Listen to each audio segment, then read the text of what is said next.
Let's go and have a look at a couple of examples of how three completely different traders are all consistent. They apply their edge in certain ways. First up, swing traders. Look at the win rate on each of these. For each trader, that will barely change. What does change is the number of trades. 39 winning trades over the course of this last month. And you see where these are all grouped, little patches of winning trades here and there. Very, very erratic performance as well. You have to sit through long periods of not much going on. Just to give you a bit of context, each of these three traders that we'll go and look at all achieved around about the same amount. I can't detail precise numbers, but all towards the middle of six figures, let's put it that way.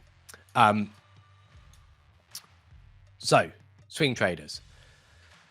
What's inconsistent with swing traders is the way the performance is achieved. You will have to sit through long periods where maybe you sit for a drawdown, maybe you get no performance at all, and then you will get these bigger jumps because what's happening is you're recognizing where your opportunities come from.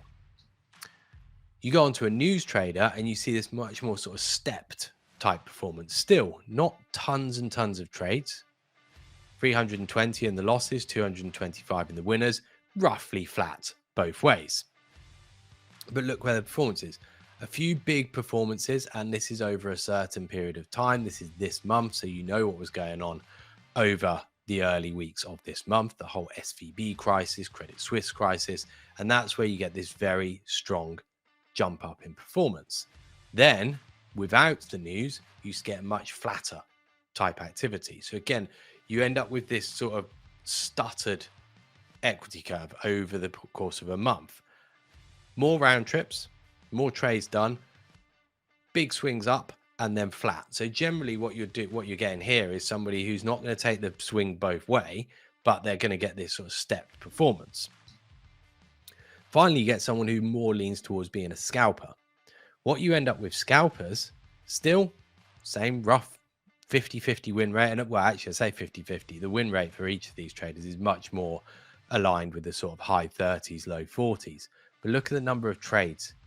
Far, far more trades done. You're well over 1,000 losers, 600 winners. Much more consistent across the month as well. The grey, incidentally, is the total for the day. The blue and the red are the swings, the total P&L achieved on each day. So what you see basically is for the scalpers, they're not taking big hits on the downside, very few down days. But what they're able to do is create this sort of smoother equity curve. You see it's much steadier towards the upside. Yes, it does have a few sort of bigger steps in it, say here, here. But on the whole, it's moving up in a much more steady way. This is, I think, what most people look for when they look for consistency. But what people often do when they look for consistency is also try and minimize costs at the same time. The best way to generate consistency is participation edge. The more you participate, the more you smooth your equity curve, because what you're doing is you're creating small wins, small losses. And over time, you're then going to generate more of those. When I say generate more winners, generate more payout on winners. You can see here, you're not generating more winners. What's happening is you're getting paid more on the winners. So when you see that the trade's working, then you leverage that trade up. That's how scalpers are able to benefit from that participation edge and being more and more involved throughout the day. So the big consistent thing about each of these traders, and they've all gone their own separate ways, is all of them started off as scalpers. That's a pretty standard format for most people in the sort of prop industry. You all start as a scalper. The reason for that is scalping is essentially the foundation of all day trading, really the foundation of most trading, because what it does is it's the doing, it's the feel for what the market's doing. It's that understanding that you only gain from doing something. Think about it like this. I know I often use a football analogy. I like football, but you can't learn how to be a good footballer by learning all of the theory and where to position yourself and what to do in certain situations. What makes you a good footballer to start with is playing football, kicking a ball around. That's the feel for what's going on. That's what scalping's all about. Once you've got the feel for how you execute certain passes, shots, what you can then do is you can now learn how to apply a wider theory to this, how to bring that that feel into an actual game and execute there. That's what scalping does. So scalping will improve any style of trading.